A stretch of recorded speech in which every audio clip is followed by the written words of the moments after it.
Hi every one. അപ്പം നമ്മളിപ്പം പഠിച്ചുകൊണ്ടിരിക്കുന്നതെന്ന് വെച്ച് കഴിഞ്ഞാൽ KTUവിൻ്റെ എഞ്ചിനീയറിംഗ് കെമിസ്ട്രിയുടെ മൊഡ്യൂൾ 1 ആയിട്ടുള്ള ഇലക്ട്രോ കെമിസ്ട്രി ആൻഡ് കൊറോഷൻ എന്ന് പറഞ്ഞ ചാപ്റ്ററാണ് പഠിച്ചുകൊണ്ടിരിക്കുന്നത്. ഇപ്പം നമ്മൾ അതിനകത്തിലെ ഇലക്ട്രോ കെമിക്കൽ സെല്ലും ഇലക്ട്രോലിറ്റിക് സെല്ലും തമ്മിലുള്ള ഡിഫറൻസ് പഠിച്ചു. ഇലക്ട്രോ കെമിക്കൽ സെല്ലിൻ്റെ ഒരു എക്സാമ്പിൾ ആയിട്ടുള്ള ഡാനിയൽ സെല്ല്, അതിൻ്റെ സെൽ റെപ്രസെൻറ്റേഷനും കാര്യങ്ങളും പഠിച്ചു. പിന്നെ അതിലുള്ള സോൾട്ട് ബ്രിഡ്ജ്, അതിൻ്റെ ഫങ്ഷൻ പഠിച്ചു. ഇത്രയാണ് നമ്മൾ ആ ചാപ്റ്ററിൽ നിന്ന് കവർ ചെയ്തിരിക്കുന്നത്. ഇനി അതിൻ്റെ അടുത്തൊരു ടോപ്പിക്കാണ് നേൺസ്റ്റ് ഇക്വേഷൻ. വളരെ ഇമ്പോർട്ടൻ്റ് ആയിട്ടുള്ളൊരു ടോപ്പിക്കാണ് നേൺസ്റ്റ് ഇക്വേഷൻ എന്ന് പറയുന്നത്. ഇതിൻ്റെ ഡെറിവേഷൻ പലവട്ട യൂണിവേഴ്സിറ്റി എക്സാമിന് റിപ്പീറ്റഡ് ആയിട്ടുള്ളതാണ്. അപ്പം അതുകൊണ്ട് ഇത് പഠിക്കാതെ പോകരുത്. നമുക്ക് നോക്കാം നേൺസ്റ്റ് ഇക്വേഷൻ. എന്താണ് Nernst equation? The equation used to determine the electrode potential of a single electrode. ഒരു സിംഗിൾ ഇലക്ട്രോഡിൻ്റെ ഇലക്ട്രോഡ് പൊട്ടൻഷ്യൽ കണ്ടുപിടിക്കാൻ വേണ്ടിയിട്ട് യൂസ് ചെയ്യുന്ന ഇക്വേഷനെയാണ് നേൺസ്റ്റ് ഇക്വേഷൻ എന്ന് പറയുന്നത്. It gives the relation between electrode potential E and concentration of electrolytic solution. ഇതെന്തൊക്കെ തമ്മിലുള്ള റിലേഷനാണ് തരുന്നത്?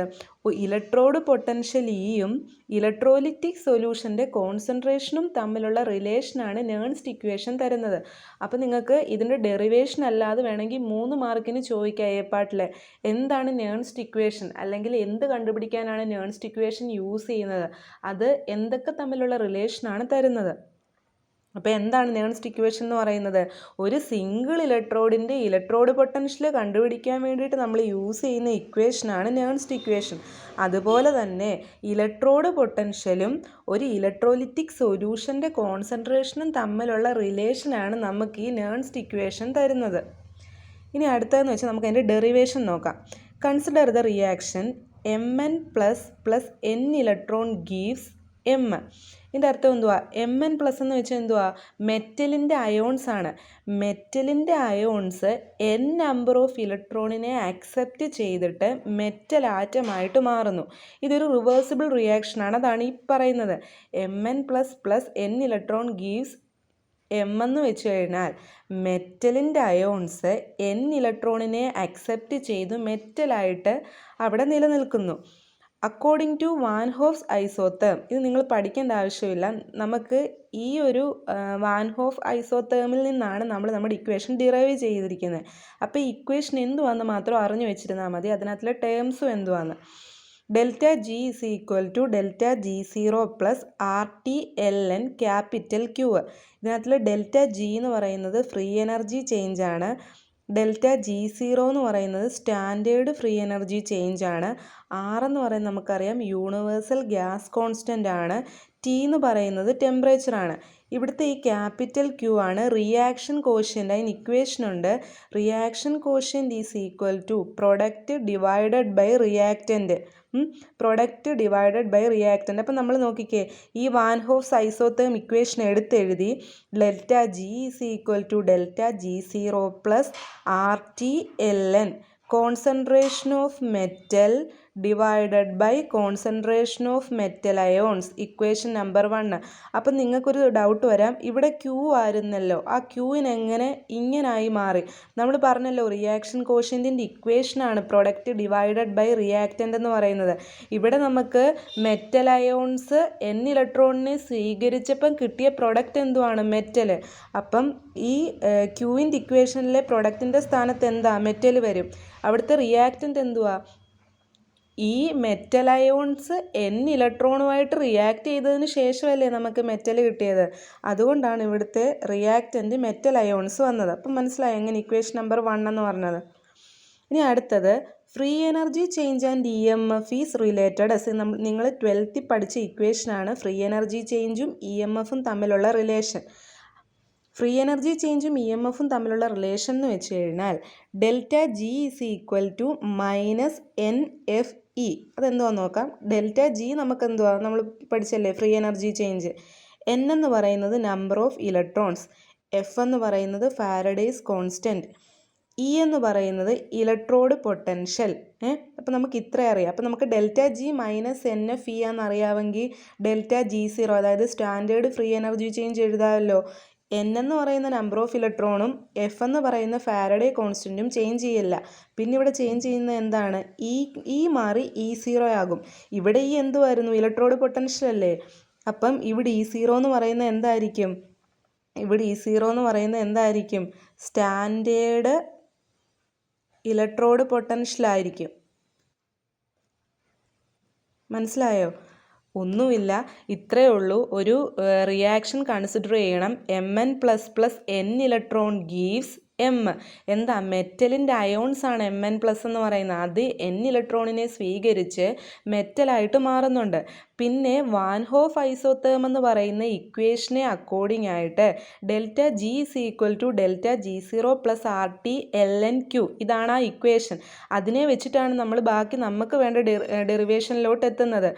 ഈ ഇക്വേഷനകത്തിലെ ഓരോ ടേമും നമ്മൾ മനസ്സിലാക്കി. എന്നിട്ട് അതിനകത്തിൽ റിയാക്ഷൻ കോഷ്യൻ്റായ ക്യൂവിന് നമ്മൾ കൺസിഡർ ചെയ്ത റിയാക്ഷനിൽ നിന്ന് പ്രൊഡക്റ്റും റിയാക്റ്റൻറ്റും സബ്സ്റ്റിറ്റ്യൂട്ട് ചെയ്ത് ഇക്വേഷൻ 1 എടുത്തു. പിന്നെ ഫ്രീ എനർജി ചേഞ്ചും EMFും തമ്മിലുള്ള ഒരു റിലേഷൻ നമ്മൾ നേരത്തെ പണ്ട് 12th പഠിച്ചിട്ടുള്ള ഒരു റിലേഷൻ നമ്മൾ എടുത്തു.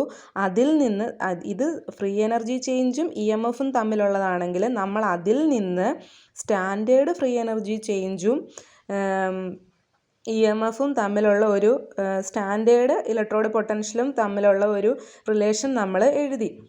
ഇനി നമുക്കുള്ളതെന്ന് വെച്ച് കഴിഞ്ഞാൽ substitute the value of ΔG and ΔG0 in equation 1. ഇതാണല്ലോ നമ്മുടെ ഇക്വേഷൻ 1. നമ്മൾ ആ റിയാക്ഷൻ കോഷ്യൻ്റായ ക്യൂവിന് കോൺസെൻട്രേഷൻ ഓഫ് എമ്മും, അതായത് പ്രൊഡക്റ്റ് ഡിവൈഡഡ് ബൈ റിയാക്റ്റൻ്റ് എന്നുള്ള സബ്സ്റ്റിറ്റ്യൂട്ട് ചെയ്ത് നമ്മൾ ഇക്വേഷൻ 1 എഴുതി വെച്ചു. ഇനിയും substitute the value of ΔG and ΔG0 in equation 1. നമ്മളെന്തുവാ ΔGക്കും ΔG0യ്ക്കും EMFിൻ്റെ വാല്യൂവിലൊരു റിലേഷൻ കണ്ടുപിടിച്ചല്ലോ. അത് നമ്മളിവിടെ സബ്സ്റ്റിറ്റ്യൂട്ട് ചെയ്ത് കൊടുക്കുക. എന്താണ് ΔGക്ക് നിങ്ങൾ കണ്ടുപിടിച്ചത്? -NFE. ΔG0യ്ക്ക് എന്താണ്? -NFE0. ബാക്കി അതുപോലെ തന്നെ RT ln concentration of M divided by concentration of Mn+. അത്ര എഴുതിയേ.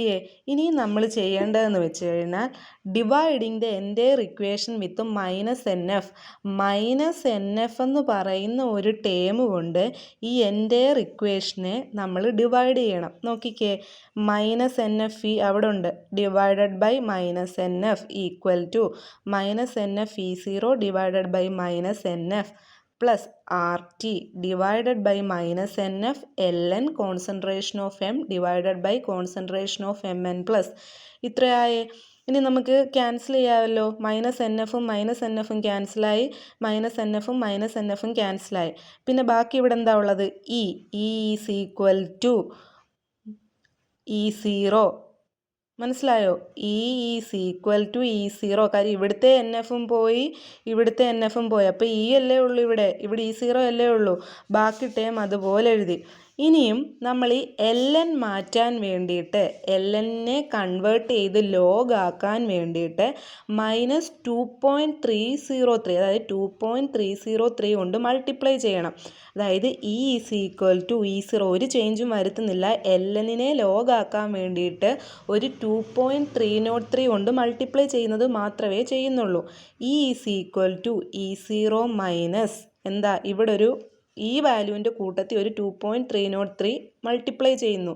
2.303 RT divided by NF log. കണ്ടോ, ln മാറി ലോഗ് ആയില്ലേ? Concentration of M divided by concentration of Mn+. അപ്പോൾ ഇക്വേഷൻ 2 ആയി. ഇത്രയായല്ലോ. ഈ ln മാറ്റാൻ വേണ്ടിയിട്ടാണ് 2.303 കൊണ്ട് മൾട്ടിപ്ലൈ ചെയ്തത്. ഇനി നമുക്കറിയാം ഈ പ്രൊഡക്റ്റ് നമുക്ക് ദാണ്ട് ഇവിടെ കിട്ടിയ ഒരു പ്രൊഡക്റ്റ് എന്ന് പറയുന്നത് മെറ്റൽ അല്ലേ? ഒരു മെറ്റൽ എന്ന് പറയുന്നത് പ്യുവർ സോളിഡ് ആയതുകൊണ്ട് അതിൻ്റെ കോൺസെൻട്രേഷൻ എപ്പോഴും 1 ആയിരിക്കും. നമുക്ക് കിട്ടിയ പ്രൊഡക്റ്റ് മെറ്റലാണ്. ആ മെറ്റൽ എന്ന് പറയുന്നത് പ്യുവർ സോളിഡ് ആയതുകൊണ്ട് അതിൻ്റെ കോൺസെൻട്രേഷൻ എപ്പോഴും 1 ആയിരിക്കും. ഈ ഇക്വേഷൻ അതുപോലെ എഴുതി. Is equal to E0 minus 2.303 RT by NF log concentration of എമ്മിന് പകരം 1 കൊടുത്തു. എങ്ങനെയാണെന്ന് മനസ്സിലായോ? നമുക്ക് കിട്ടിയ പ്രൊഡക്റ്റാണ് മെറ്റൽ എന്ന് പറയുന്നത്. ആ മെറ്റൽ ഒരു പ്യുവർ സോളിഡ് ആയതുകൊണ്ട് അതിൻ്റെ കോൺസെൻട്രേഷൻ നമുക്ക് 1 എന്ന് എപ്പോഴും അസ്യൂം ചെയ്യാം. അതുകൊണ്ട് 1 സബ്സ്റ്റിറ്റ്യൂട്ട് ചെയ്തു. ഇത്രയും എഴുതി. ഇനിയും നമുക്കറിയാം R എന്ന് പറയുന്നത് യൂണിവേഴ്സൽ ഗ്യാസ് കോൺസ്റ്റൻ്റ് ആണ്, F എന്ന് പറയുന്നത് ഫാരഡേ കോൺസ്റ്റൻ്റ് ആണ്, T എന്ന് പറയുന്നത് ടെമ്പറേച്ചർ ആണ്. ഇതിനെല്ലാം കറസ്പോണ്ടിങ് ആയിട്ടുള്ളൊരു പർട്ടിക്കുലർ വാല്യൂ ഉണ്ട്. ആ വാല്യൂ നമുക്ക് ഈ ഇക്വേഷനകത്ത് കൊണ്ടുവന്ന് സബ്സ്റ്റിറ്റ്യൂട്ട് ചെയ്യണം.